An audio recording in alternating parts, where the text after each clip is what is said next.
Hello sir, I'm Kondapalli Satyanarayana sir. నాది YouTube channel sir. మీ అందరికీ ప్రతి ఒక్కరికి, ప్రపంచంలో ఉన్న ప్రతి ఒక్కరికి, నా వీడియోలు చూసేవారికి, చూడని వారికి అందరికి కూడా ప్రతి ఒక్కరికి నూతన మరియు శివరాత్రి శుభాకాంక్షలు సార్.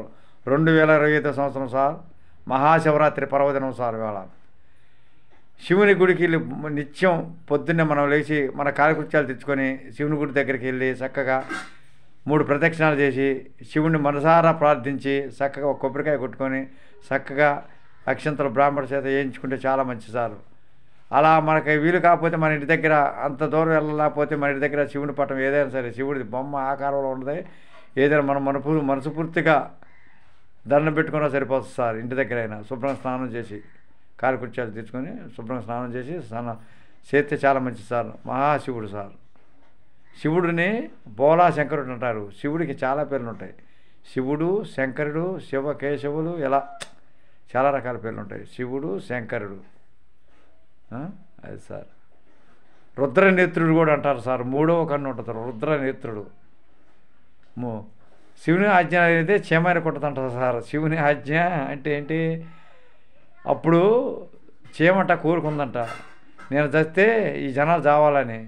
ఓసి పిచ్చిదాన్ని, నువ్వు గరితే జనాలు చావటం కాదు, నిన్నే నలిపేస్తాడు, మనిషి చంపేస్తాడు, కుట్టంగులో నలిపేస్తే చచ్చిపోతూ ఉన్నాడంట. అది అందుకని శివనాజ్ఞ అయితే శివమైన కొట్టదు. అది సార్. నా శివరాత్రి సందర్భంగా ప్రతి ఒక్కరూ నా వీడియో చూసేవారు, మొట్టమొదటిగా చూసేవారు ఏం చేస్తారంటే, మీరు ముందుగా సబ్స్క్రైబ్ చేయండి, ఆ తర్వాత లైక్, షేర్, కామెంట్ పెట్టండి. ఒక్కసారి సబ్స్క్రైబ్ చేస్తే చాలు సార్. సార్, యూట్యూబ్ ఛానల్లో నా సొంతం, నీ సొంతం కాదు, ప్రతి ఒక్కరి సొంతం. ఒక చిన్న మనకే ఒక టచ్ ఫోన్ ఉంటే సరిపోతుంది. దాంట్లో యూట్యూబ్ ఛానల్లో మనం క్రియేట్ ఉంటుందన్నమాట. క్రియేట్ చేసుకొని దాన్ని మన పేరు, మన ఊరి పేరు, మన పేరు, మన డేట్ ఆఫ్ బర్త్ ఇవన్నీ పెట్టుకుంటే సరిపోతుంది సార్. అంతేకాకుండా యూట్యూబ్ ఛానల్లో మనం కొన్ని నియమ నిబంధనలు పాటించాలి సార్. అవి ఏంటంటే, స్ట్రైక్ రేట్ రాకుండా కాపీరైట్స్ వస్తే అవి తీసేసుకోవాలి. ఏమైనా బయట వీడియోలు అలాంటివి చేసామనుకో, కాపీరైట్స్ వచ్చినాయనుకో తీసేసుకోవాలి. ఇలా మనం ఎంతసేపైనా సొంతంగా మాట్లాడుకోవచ్చు. అది సార్. మళ్ళీ ఇంకొకటి, మనం ఇట్లా ఒకసారి యూజ్ దిస్ సౌండ్స్ అని ఉంటాయి, వాటిలో పాటలు అవి డ్యాన్స్ చేసుకుంటా లేకపోతే కామెడీ చేసేటప్పుడు ఒకసారి అవి కూడా యూజ్ దిస్ సౌండ్స్లో కూడా వెయిట్ లిస్ట్ వస్తుంది. వెయిట్ లిస్ట్ వచ్చినప్పుడు ఏం చేయాలి? వాటిని మనం డిలీట్ చేయాలి. డిలీట్ చేయకపోతే ఏమవుతుంది? వాడు యూట్యూబ్ వాడు మనకి స్ట్రైక్ రేట్ వేస్తుంది. అది. ఇంకోటి, ట్రోలింగ్ వీడియోస్ అంటే ఏంటి? ఒక వ్యక్తిని గురించి కానీ, ఒక సంస్థను గురించి కానీ, ఒక మతాన్ని గురించి కానీ, ఒక దేవుని గురించి కానీ దేన్నైనా కించపరుస్తూ మాట్లాడటం ట్రోలింగ్ వీడియోస్ వ్యతిరేకంగా. అట్లా మాట్లాడినా యూట్యూబ్ మన ఛానల్లో రద్దు అవుతుంది. అలా చేయకుండా ఈ 3 సూచనలు పాటిస్తే మంచిది. స్ట్రైక్ రేట్ ఎన్నిసార్లు వస్తుందంటే 3 సార్లు అవకాశం వస్తుంది. 3వసారి మన ఛానల్ ఉండదు, పూర్తిగా తీసేస్తుంది. మళ్ళీ ఛానల్లో రప్పించుకోవాలంటే చాలా కష్టం. అది. అందుకని మీరు జాగ్రత్తగా trolling videos, wait list, copyrights ఈ 3 రాకుండా చూసుకోవాలి సార్.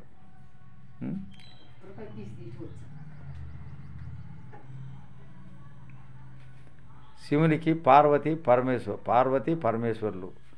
గంగ నెత్తి మీద ఉంటుంది సార్. గంగ శివుడికి మీ అందరికీ తెలుసు.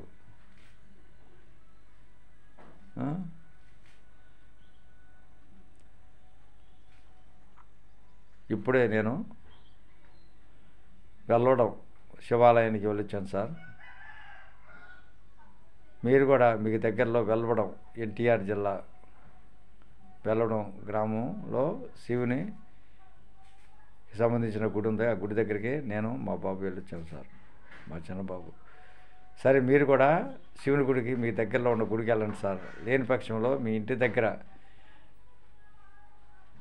శివుని పట్టం కానీ అలాంటిది ఏదైనా ఆకారం ఉంటే అది పెట్టుకొని పూజించండి సార్. శుభ్రంగా స్నానం చేసి మనస్ఫూర్తిగా. మీకేమన్నా అశుభాలు ఉన్నా శుభం కలుగుతుంది, మీ ఆయుష్ పెరుగుతుంది, మీరు అనుకున్న కోరిక నెరవేరుతుంది, మీ అభిష్ట సిద్ధి కూడా నెరవేరుతుంది సార్. అది సార్. కుల, మత, జాతి, లింగ భేద వర్గ విచక్షణ వచ్చి ప్రతి ఒక్కరూ నా యూట్యూబ్ ఛానల్ చూసేవారు చూడవారు కూడా ప్రతి ఒక్కరూ ఆయురారోగ్య ఐశ్వర్యతలు చల్లగా ఉండాలని, అలానే ఈ మహాశివరాత్రి పర్వదినమున మీ అందరికి ప్రతి ఒక్కరికి శుభాకాంక్షలు సార్. ఉంటాను sir. Thank you sir. Thank you very much.